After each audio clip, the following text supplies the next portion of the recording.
You're live. Okay, so yes, I am your Cheshire Canary. Thought I'd chat a little bit with you. I'm heading to Jewish Family Services for the day. The heat wave is pretty much over.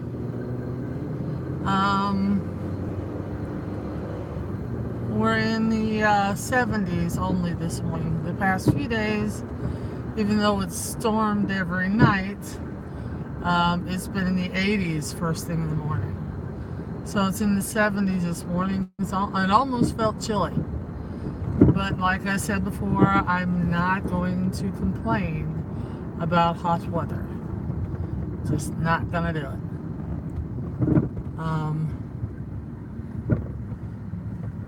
It's been a rough year for me, and I'm enjoying as much of the vitamin D and the warmth as I possibly can. I've actually found a sunscreen that doesn't break me out and make me feel like I have shingles.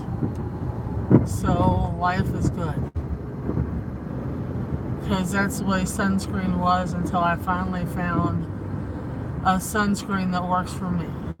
And it's not cheap.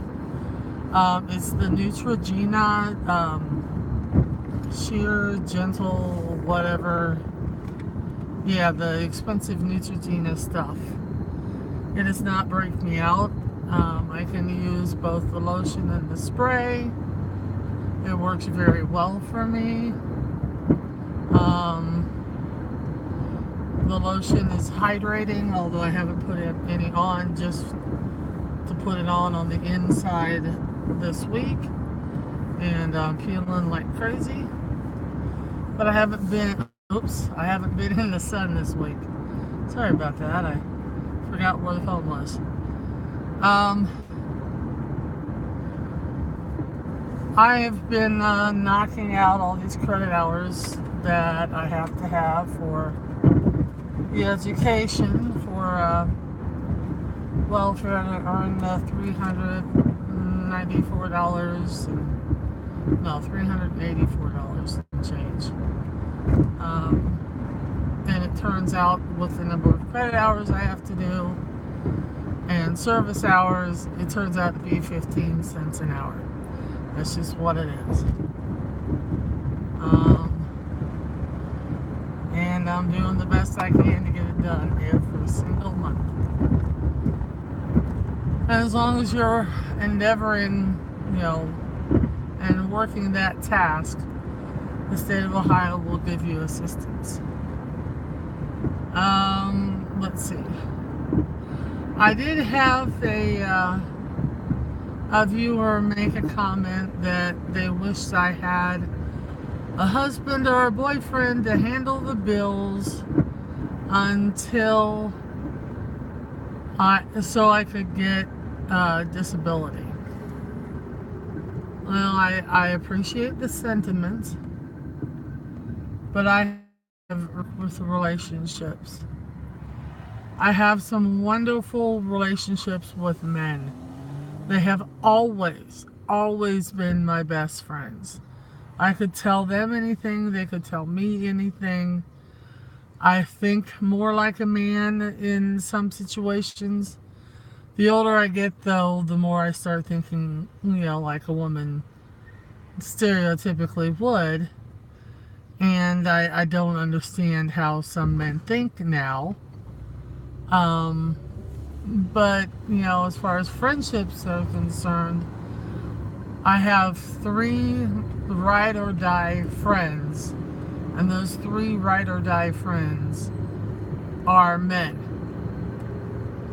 They're awesome guys. They are honest. They are true blue. They are talented. They are Renaissance men. All musicians, duh. And all have very lucky wives to have men in their life that are as compassionate and caring and attentive as these guys are. And I know all their wives, by the way, so don't start thinking anything. So anyhow, That being said, I don't define myself with a man. Um, Back when I was in high school getting ready to go to college, it was kind of the end of women going to college to get their MRS degree, which is what a lot of women did when they were, my mom's generation, the very beginning of the baby boomers. I'm at the very end of the baby boomers. So that's why, in my generation, the end of the pursuit of the MRS degree when you hit college kind of happened. In case you don't get what the MRS degree is, it's going to college and getting married, and most of the time, my mother didn't, because she didn't meet my dad until after she graduated. Most of the time they leave college to get married. Sometimes they graduate very high, and then toss their careers to the side for some damn reason. Toss away, 4 or 5 years worth and thousands of dollars just to be married. And I have 1, 2, 3, 4, 4 examples of that in my family. And they're women younger than I am.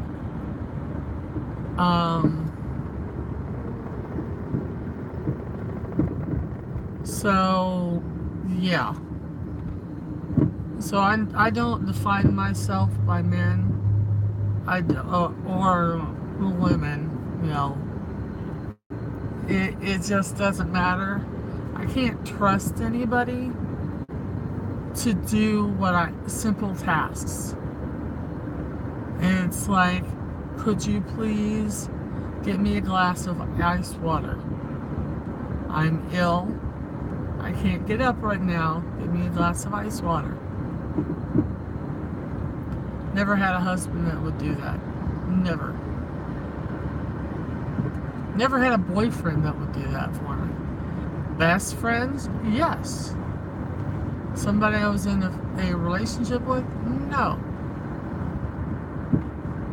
There were times that I wondered if I deserved it.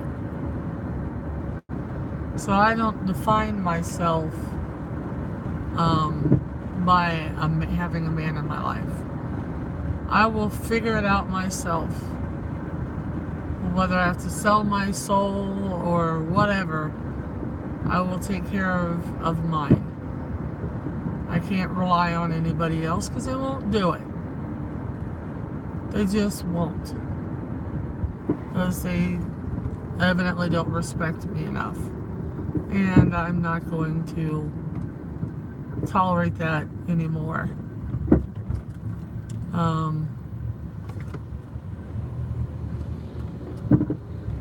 So that's that. Let's see. Oh, I have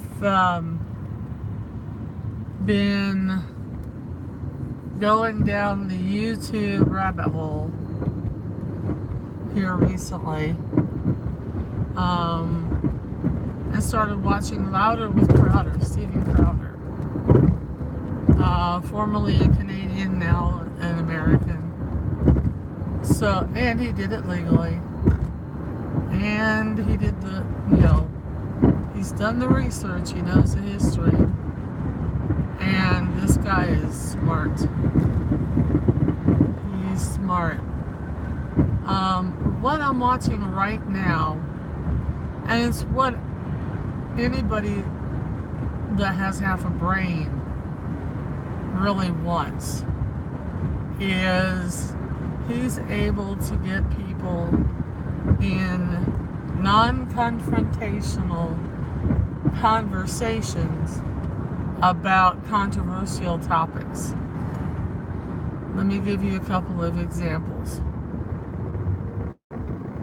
He goes to college campuses, sets up a table, and puts a sign on the front. And it says, I believe socialism is evil. Change my mind. Um, I am pro-life. Change my mind. I am pro-guns. Change my mind. He's able to open people up for general debate, and it's non-confrontational. It's a conversation, between two consenting adults about a topic that both have an opinion on, and it's what a real true debate is. Convince me I'm wrong. Convince me that there's more than two genders. That's another one of his conversations he has. I believe there are only two genders. Change my mind. There are only two genders. You're either XX or you're XY, and that's it. 100 of years from now, people are going to be digging up our current graves, and they'll look at the grave markers, and then they'll look at the skeletal remains, and they're going, well, this is a man, or this is a woman, or this is a male, or this is a female. He has these open debates with people, trying to get them to convince him, to change his mind. That's what people want. To have opposing views. They want you to change your mind. Fine, he gives them a platform to do so. And I've really become enthralled by it and the work he's doing. I know he's vilified. I know people have a problem with it. If you sit and just watch it, the conversation for what it is, a conversation, you notice he's very polite. He does not attack people. Very, very, very seldom does he interrupt a conversation, unless he's just tired of being interrupted. While he's speaking, he doesn't interrupt. And he's trying to have these conversations that people still want to have. And I just wanted to let you know that he's out there, and if you really want to have an open debate and conversation about subjects that mean something to you, this is a way that you can see how it's being done.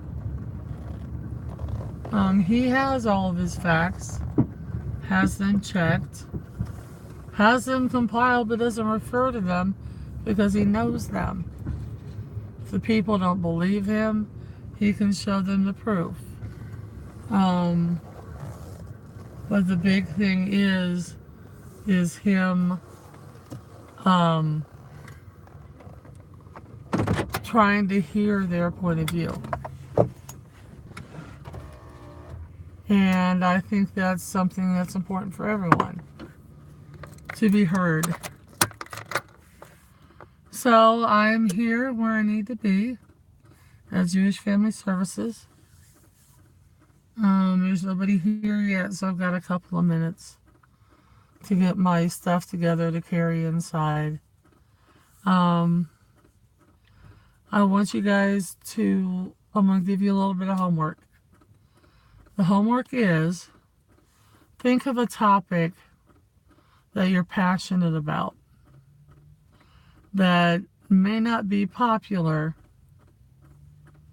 and people disagree with you. and research it. See if you can convince yourself that you're wrong.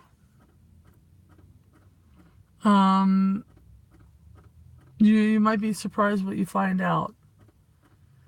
There's a movie out called God's Not Dead 2, where the main character is a school teacher, a history teacher,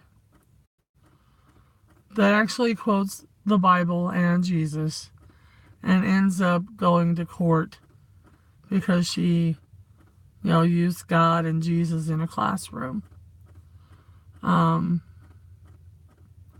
most of the people who were there supporting the existence, the fact that Christ actually lived, were agnostics and atheists that decided to do their own research and came to one conclusion: that Christ was a real man, that he did walk the earth, and that he is the Son of God.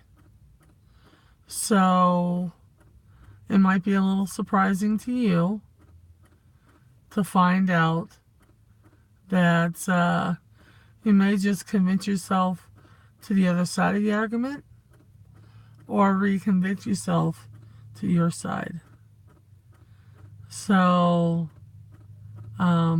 be well, be blessed, and remember, keep smiling. Bye.